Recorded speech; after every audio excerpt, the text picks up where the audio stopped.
జపమాల ప్రేక్షకులకి నమస్కారం. ఓం వరవరదాయ విజయ గణపతి నమ. శ్రీ గురుభ్యో నమ. శ్రీమాత్రే నమ. ఈ భాగంలో మనము కౌశికి కాళికల ఆవిర్భావం గురించి విందాం. దేవతలు ఎంతో దీనంగా అమ్మవారిని అభ్యర్థించడం అమ్మవారు విని ఆ జగదంబిక దానవ సంహారం చేస్తాను అని దేవతలకు అభయం ఇచ్చింది. మిమ్మల్ని రక్షిస్తాను అంటూ అమ్మవారు తన శరీరం నుంచి ఒక స్త్రీమూర్తిని ఆవిర్భవింపచేసింది. ఆ అంబికని కౌశికి అని ముల్లోకాలు కీర్తించారు. కౌశికి ఆవిర్భావం అయ్యాక పార్వతీదేవి గౌరి అంటే పసుపు రంగు తన శరీరం అంతా కూడా ఆ రంగులోకి మార్చి నల్లని కాటుక రంగులోకి మారిపోయింది. కాళిక అని సకల దేవతలు అందరూ స్తుతించారు. కదిలితే మసి రాలుతున్నంత మహాఘోర రూపంలో ఉంది. రాక్షసులను కూడా అడలెత్తించే కారు నలుపు కాళరాత్రి లాంటి రూపం. కౌశికి రూపంలో అంబిక మాత్రం సౌందర్యం పరసీమగానే ఉంది. సర్వభూషణ సంయుక్త లావణ్య రాశి అంబికాదేవి చిరునవ్వులు చిందిస్తూ నిలబడింది. నివ్వెరపోయి చూస్తున్న దేవతలు మరోసారి వారందరినీ పలకరించింది. దేవతలారా, నిర్భయంగా ఉండండి. మీ శత్రువులను సంహరిస్తాను. కర్తవ్యం కర్తవ్యమే. ఇక చూడండి, రణరంగంలో వీరవిహారం చేస్తాను. శుంభ నిశుంభుల్ని మట్టుపెట్టి మీకు ఆనందాన్ని కలిగిస్తాను అంటూ తన మృగేంద్ర వాహనం మీద వెళ్ళిపోయింది. కాళికాదేవిని పార్శ్వభాగంలో కూర్చోబెట్టుకుంది. శుంభుడి రాజధానికి చేరుకుంది అమ్మవారు. రాజధానికి సమీపంలో ఉన్న ఉద్యానవనంలో దిగింది. కాళికని ఎదుట శ్రోతగా కూర్చోబెట్టుకొని తను మాత్రం అద్భుతమైన సంగీతాన్ని పాడటం మొదలుపెట్టింది. ఆ జగన్మోహన సంగీతానికి చరాచర జగత్తు అంతా కూడా పరవశించింది. కోకిలలు సిగ్గుతో తలవంచుకున్నాయి. లేడుకోనలు మేతమాని చెవులు ఇరెక్కించి అలా వింటూ ఉన్నాయి. పుట్టలోని పాములు పడగలు బయటకు పెట్టి శిరకంపాలు చేస్తున్నాయి. ఆకాశంలో అదృశ్య రూపంలో ఉన్న దేవతలు అచ్చమైన నాదానందాన్ని తొలిసారిగా చవి చూస్తున్నారు. ఆ సమయానికి చెండముండులు ఇద్దరూ కూడా అటు వచ్చారు. ఆ గానానికి ఎంతో పరవశం చెంది అప్రయత్నంగా అక్కడికి వచ్చి గానం చేస్తున్న అంబికామూర్తిని చూశారు. ఎదుట కూర్చున్న కాళికాదేవిని చూశారు. ఆ దివ్యగాన సౌందర్యానికి గాత్ర సౌందర్యానికి ముగ్ధులైపోయారు. ఆశ్చర్యచకితులైపోయారు. పరుగు పరుగుని వెళ్ళి ప్రభు అయిన శుంభుడి దగ్గరికి వెళ్ళిపోయి శిరస్సు వంచి నమస్కారం చేసి మధురాతి మధురంగా పలికారు. దానవ మహారాజా, దివ్యతేజ, హిమాలయం నుంచి ఒక సుందరాంగి వచ్చింది. కామమోహిన అంటే అతిశయోక్తి కాదు. సింహవాహనాన్ని అధిరోహించి కూర్చుంది. దేవగంధర్వాల లోకాల్లో కూడా తిరిగి ఎవ్వరూ కూడా ఎక్కడ ఇలాంటి సౌందర్య రాశిని చూడలేదంటే నమ్మండి. కనీసం వినలేదు కూడా. అందానికి తగినట్టు జగన్మోహనంగా సంగీతం పాడుతుంది. లేడికొనలు ఆ మధుర స్వరానికి సమ్మోహితాలై ఆమె చుట్టూ చేరి నిశ్చేష్టంగా నిలబడి వింటున్నాయి. ఈవిడెవరో, ఎవరమ్మాయో, ఎవరి కోసం ఇక్కడికి వచ్చిందో ఏమిటో తెలుసుకో. మరి నువ్వు పరిగ్రహించడానికి అన్ని విధాలా తగిన కామనీమణి అని మాకు అనిపిస్తుంది అని పరుగు పరుగున వచ్చి మీకు విన్నవిస్తున్నాము అని పలికారు.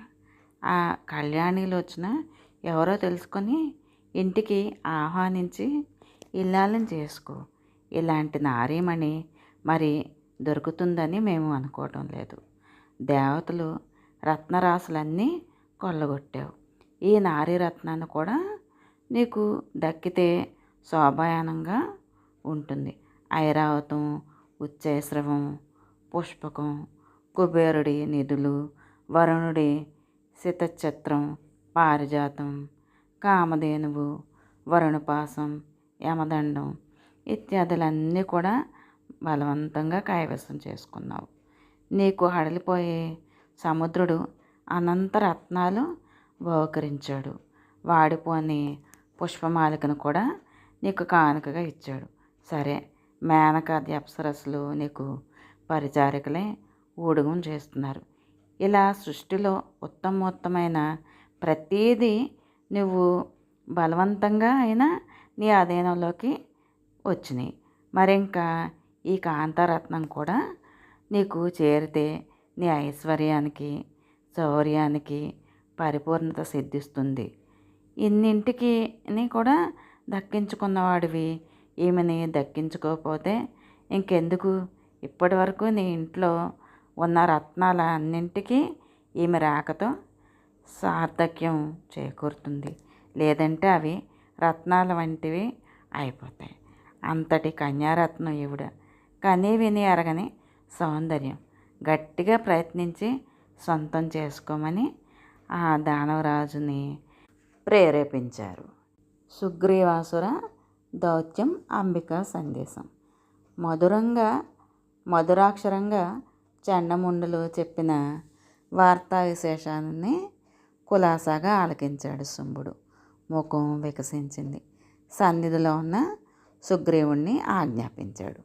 ధర్మసచివ, సుగ్రీవ దానవ, దౌత్యం నిర్వహించవయ్యా. నువ్వు విచక్షణుడివి, నిపుణుడివి. కార్యం సాధించుకురా. అక్కడికి వెళ్ళి ఏది చెప్పాలో ఎలా చెప్పాలో అలా చెప్పి ఆ కృషోదరిని తనంత తానుగా ఇక్కడికి వచ్చేట్టు చెయ్యి. నీకు తెలుసుగా, అబలామణుల దగ్గర భేద దండోపాయాలు పనికిరావని, కేవలం సామధానాలే ఉపయోగించాలని శృంగార కోవిదులు చెప్తున్నారు కదా.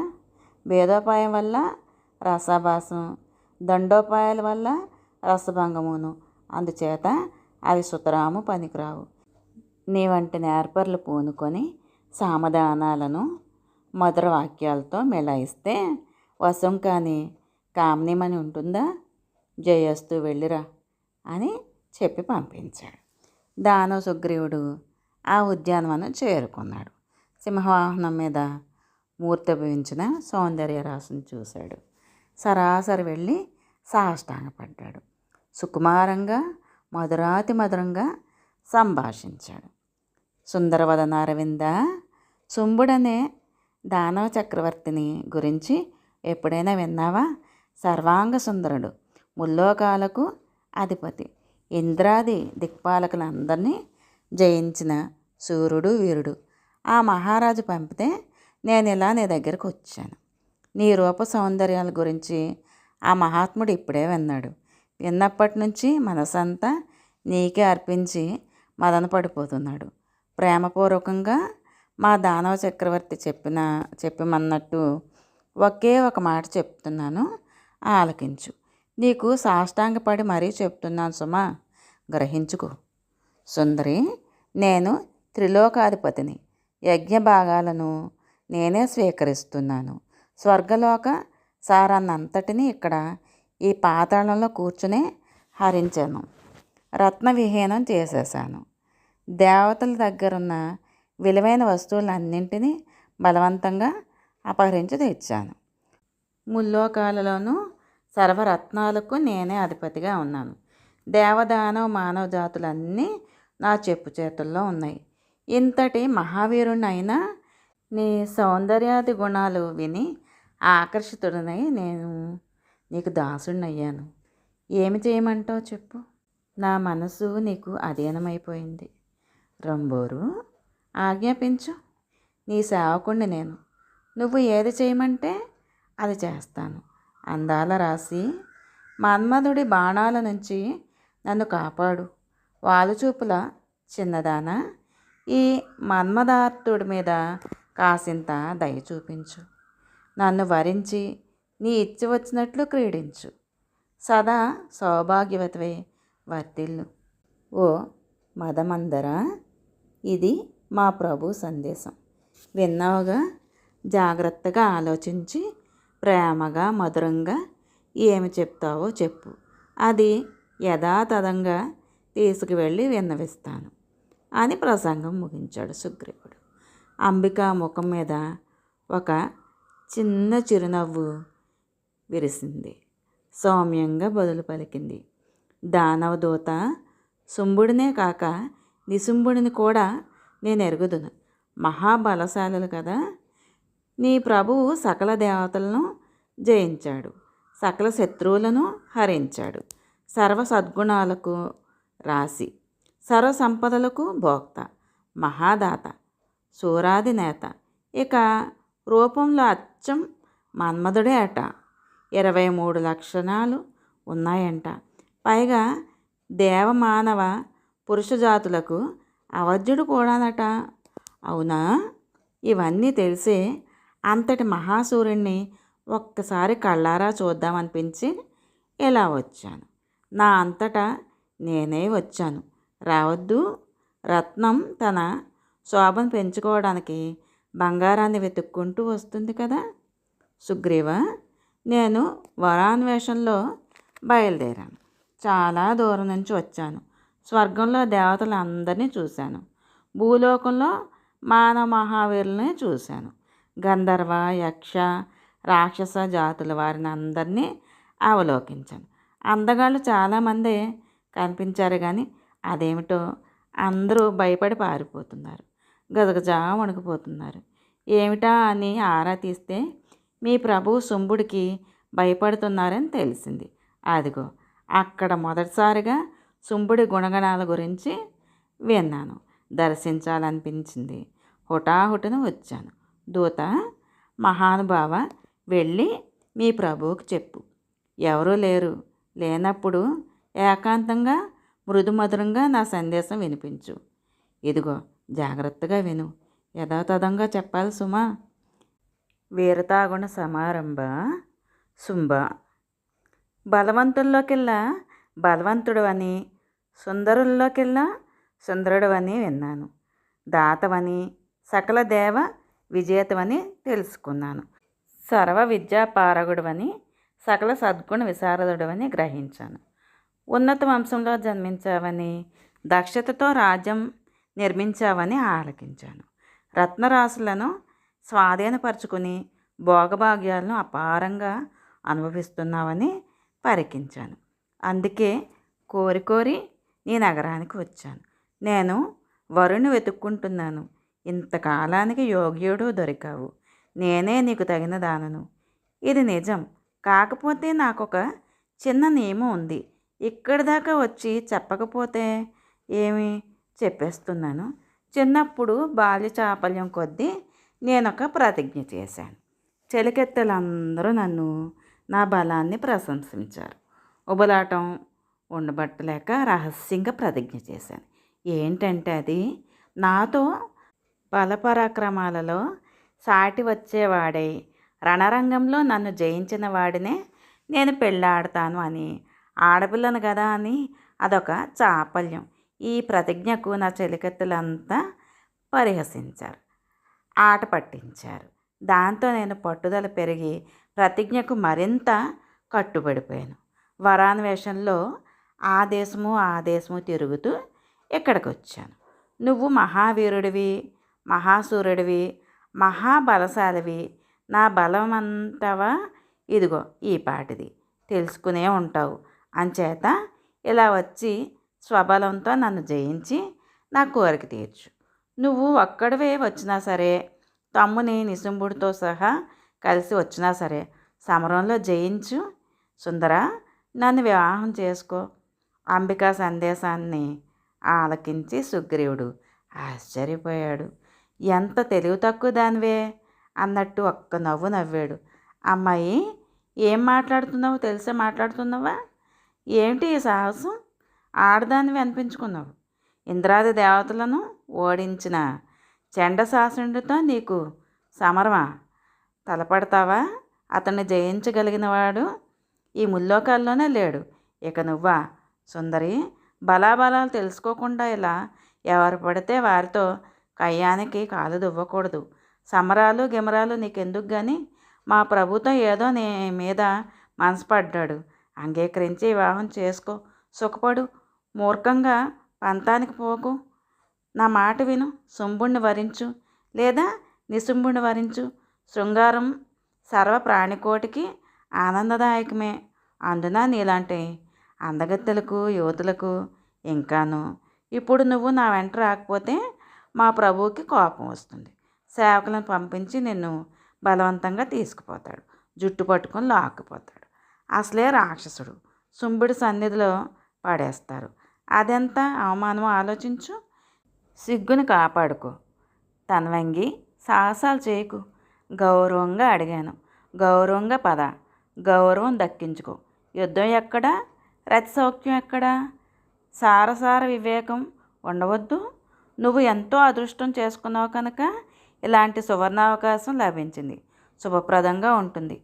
నా మాట విను. శుంభుణ్ణో నిశుంభుణ్ణో వివాహం చేసుకో. దూత, నువ్వు చెప్తున్నది అంతా వాస్తవమే. అంగీకరిస్తున్నాను. శుంభ నిశుంభులు మహాశూరులని మహాక్రూరులని బాగా ఎరుగుతుంది. కానీ ఏం చేయను? చిన్నప్పటి నుంచి నా ప్రతిజ్ఞ తీరాలి కదా. లేకపోతే చిలికెత్తల్లో నాకు నగబాటు కాదు, అవమానం కాదు, సిగ్గుచేటు కాదు. అందుచేత శుంభుడు కానీ నిశుంభుడు కానీ ఎవడు బలవంతుడైతే వాడే నా భర్త. రమ్మను. నన్ను జయించమను. పాణిగ్రహం చేయమను. నేనేదో ఆదేశము పర్యటిస్తూ యాదాలాపంగా ఇలా వచ్చాను. ఒంటరిదాన్ని, పైగా ఆబలను. వీరధర్మం ఒకసారి గుర్తు చేసుకొని నాకు యుద్ధం అనుగ్రహించమని మీ ప్రభువుకి విన్నవించు. నా చేతిలో శూలం ఉంది. అది చూసి భయపడేటైతే పాతాళంలోనే ఉండిపోమ్మను. మరింకా బయటికి రావద్దను. స్వర్గాన్ని భూలోకాన్ని వదులుకోమను. సుగ్రీవ, నేను ఏమైపోతానో అనే బెంగ నీకెందుకు కానీ నువ్వు వెళ్ళు. వెంటనే వెళ్ళి నేను చెప్పింది చెప్పినట్టు చెప్పి మీ ప్రభువుకి చెప్పు. అతడే ఆలోచించుకుంటాడు. ఏది యుక్తం అనిపిస్తే అది చేస్తాడు. ఉన్నది ఉన్నట్టు చెప్పడమే కదా దూతగా నీ ధర్మం. అది చేయి చాలు. మిగతా విషయాలు నీకు అనవసరం. వెళ్ళు, త్వరగా వెళ్ళు. సుగ్రీవుడు మరింత నోరు మెదపలేదు. హుటాహుటిగా శుంభుణ్ణి చేరుకున్నాడు. సాష్టాంగపడి లేచి ఎలా చెబితే ఏం కోపం వస్తుందో సంశయిస్తూ ఉపోద్ఘాతంతో ప్రారంభించాడు. మహాప్రభు, సత్యము ప్రియకరమైన మాటలు చెప్పాలని పెద్దలు అంటారు. అందుకని ఆలోచిస్తున్నాను. నిజానికి ఆ రెండు లక్షణాలు కలిసున్న మాట దుర్లభం సుమా. అప్రియం చెబితే అది సత్యమే అయినా ప్రభువులకు కోపం వస్తుంది.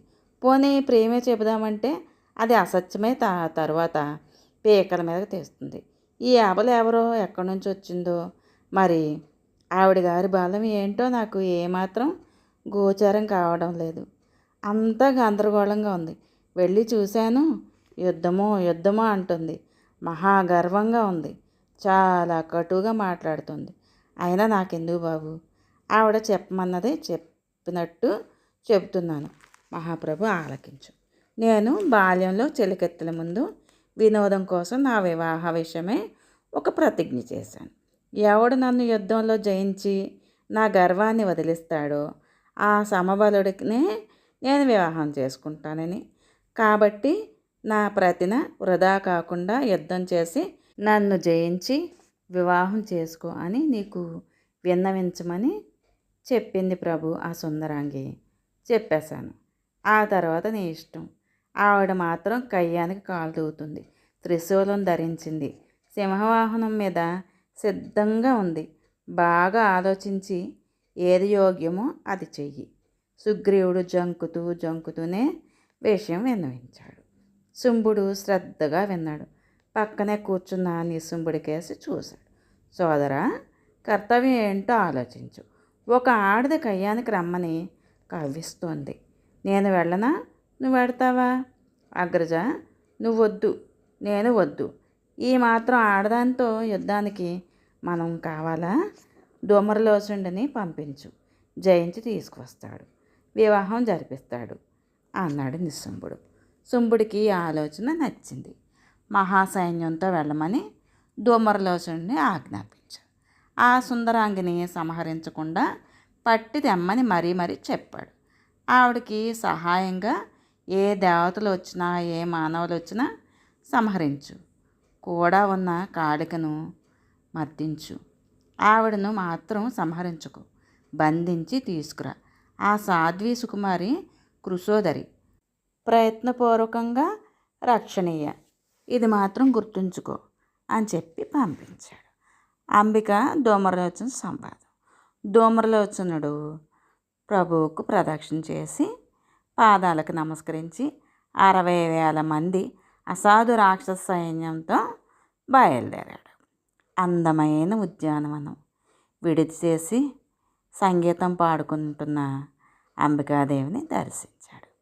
ఆ మృగసాభాక్షిని చూస్తూ వినయంగా నమస్కరించి, దేవి, నిశుంభుడు నీ విరహంతో పరితపిస్తున్నాడు.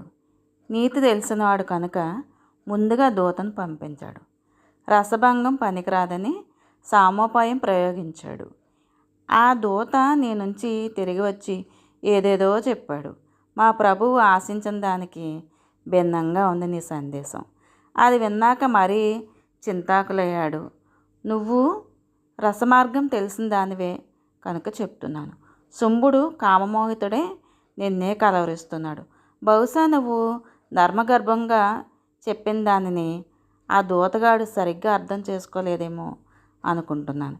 ఎవడు నన్ను సంగ్రామంలో జయిస్తాడో ఆ సమబలుడనే అంటూ నువ్వు కఠినంగా పలికావట కదా. 2 రకాల సంగ్రామాలు ఉంటాయని వాడికి తెలియదు పాపం, అమాయకుడు. శర సంగ్రామం ఒకటి, స్మర సంగ్రామం ఒకటి. ఈ రెండోది నీ వంటి వామోరులతోనూ, ఆ మొదటిది శత్రువీరులతోనూ సముదాత్త సుందరంగా ఉంటాయి. ఒకటి సుఖప్రదము, ఒకటి దుఃఖప్రదమును. వరారోహ, నీలాంటి అందగత్తెల మనసును తెలుసుకోవడం అందరికీ సాధ్యమవుతుందా? మా ప్రభు వంటి రసికులకే చెల్లు.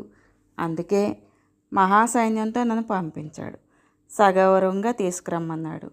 నీ స్మర సంగ్రామ వాంఛ తీరుస్తాడు. త్రిలోకాధిపతి అయిన శుంభుడికి పట్టమహిషవై మహాభోగాలు అనుభవించు. నువ్వు కోరుకున్న సంగ్రామంలో అతడు నిన్ను జయిస్తాడు. బాణ విద్యలోనే కాదు, పుష్పబాణ విద్యలోనూ మంచి నేర్పరి. నువ్వు చిత్ర విచిత్రంగా వాహనాలను ప్రదర్శిస్తే అతడు సమస్థాయిలో భావాలను ప్రకటిస్తాడు. ఆ సంగ్రామంలో ఈ కాళిక మీకు ధర్మసాక్షిని అవుతుంది. శయన మందిరంలో సుఖశయ్య మీద నీతో సంగ్రామం చేసి నిన్ను ఓడిస్తాడు. నఖక్షతాలతో నీ శరీరం నిండా, దంతక్షతాలతో నీ ఆదరం మీద రక్తం చిందిస్తాడు, చెమటలు పట్టిస్తాడు, నిన్ను చిందరవందర చేస్తాడు. నీ వాంఛితం నెరవేరుతుంది. ఆ రూపంలో నిన్ను చూసి మా ప్రభువు పరవశుడవుతాడు. ఇంకా ఇంకా నీకు వివసుడవుతాడు. మానినీమణి, మృదువుగా చెప్పాను, హితవుగా చెప్పాను. మా దానవ గణాధ్యక్షుడి అభ్యర్థనను మన్నించు. అస్త్రశస్త్రాలతో యుద్ధం కోరుకునేవారు వట్టి మందభాగ్య శిఖామణులు. దానికి నువ్వు తగవు, అది నీకు వద్దు. నువ్వు సురతవల్లభవు. నీ మృదువైన పాదతాడనంతో పులకింపజేసి మా ప్రభువుకు అశోకత అంటే శోకరహితత్వం కలిగించు. మద్యం పుక్కిటి బట్టి చిలకరించి వకులత్వం కురవకత్వం ప్రసాదించు. పత్నీజాతి వంత పారాణి దిద్దుకున్న పాదంతో తాకితే అశోక వృక్షం పుష్పిస్తుందని, మద్యం పుక్కిట బట్టి సిదువుగా చిలకరిస్తే పొగడ చెట్టు గోరింట చెట్టు కుసుమిస్తాయి అని దోహద క్రియలు ప్రసిద్ధాలు. ధూమ్రలోచనుడి ప్రసంగానికి అంబికాదేవి సమాధానం చెప్పలేదు. మౌనంగా ఉండిపోయింది. కాళికాదేవి కల్పించుకుని ఘాటుగా బదులు పలికింది. జాల్ముడా, విదూషకుడిలా నటుడిలా మాట్లాడుతున్నావు. మధురంగా మాట్లాడుతూ వృధా మనోరథాలు నెమరవేస్తున్నావు.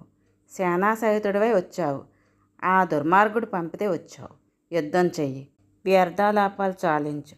శరాఘాతాలతో శుంభనిశుంభులుని సంహరించి ఇంకా నీలాంటి నీచులందరినీ మట్టుపెట్టి అంబికాదేవి తన నిలయానికి తిరిగి వెళుతుంది. ఈ జగన్మోహినితో మీ మందమతికి వివాహమా? సింహిక ఎంత కామార్త అయితే మాత్రం నక్కను వరిస్తుందా? ఆడి ఏనుగు గాడిదను కోరుతుందా? దూర్తుడా, వెళ్ళు. శుంభులకు నా మాటగా చెప్పు, యుద్ధానికి రమ్మను, లేదంటే శరణ వేడుకోమను, లేదా పాతాళాన్ని దాక్కోమను. ఈ మాటలకి ధూమ్రలోచనలోని కోపాగ్ని రగిల్చాయి. కురూపి, ముందు నిన్ను సంహరించి తర్వాత ఈ అంబికను బంధించి మా ప్రభు సన్నిధికి తీసుకుని వెడతాను. కానీ రసభంగం అవుతుందని భయపడుతున్నాను, లేదంటే ఈ పాటికి ఈ పని చేసి ఉండేవాడిని అని గర్జించాడు. మందమతి, ధనుష్మంతుడు ఎవడూ కూడా ఇలా సంశయించడు. అశక్తుడివే నువ్వు పొగడుకుంటున్నావు. సామర్థ్యమే ఉంటే ధనుసు ఎక్కిపెట్టి శరం సంధించు, సరాసరి యమలోకానికి పోదువు గాని.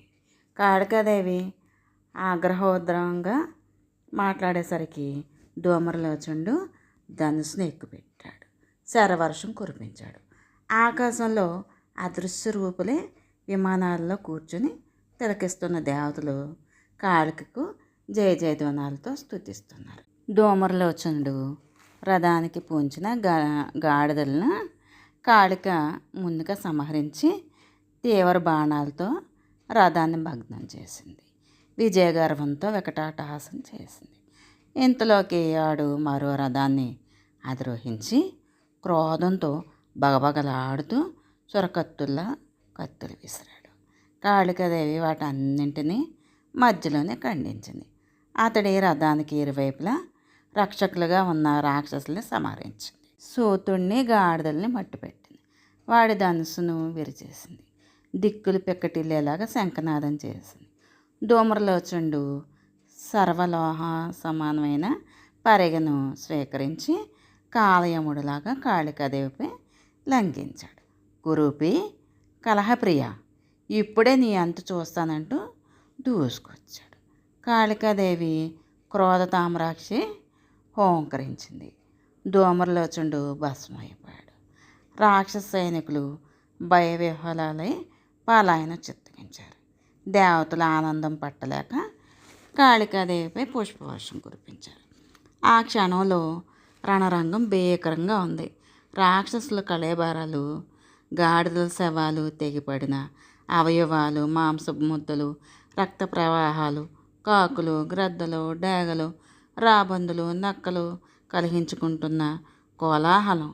కాళికాంబికలు ఆ ప్రదేశం నుంచి వైదొలిగి అల్లంత దూరాన మరొక సమతలంలో విడిగా చేసి విజయసూచకంగా శంఖనాదం చేశారు.